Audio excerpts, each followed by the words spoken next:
I went to turn the grass once after one, who mowed it in the dew before the sun. The dew was gone that made his blade so keen, before I came to view the levelled scene. I looked for him behind an isle of trees. I listened for his white stone on the breeze. But he had gone his way, the grass all mown, and I must be as he had been alone.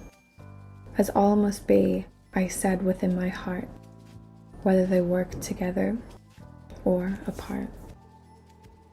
For me, nature just doesn't appeal to me. I would prefer to be inside.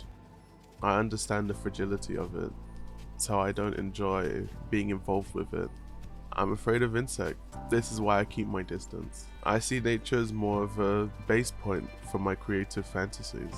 There's so much that my mind can draw from just from the shapes of being around it, and that's what I do with nature. I like to turn it into something else. What I see in nature is coexistence, a being supernaturally itself, with roots that entwine like old friends' hands, and leaves that dance to nature's sweet commands. Nature's heartbeat pulses in every living thing, a symphony of life, an eternal spring. In this interconnected tapestry so pure, coexistence thrives, an everlasting allure.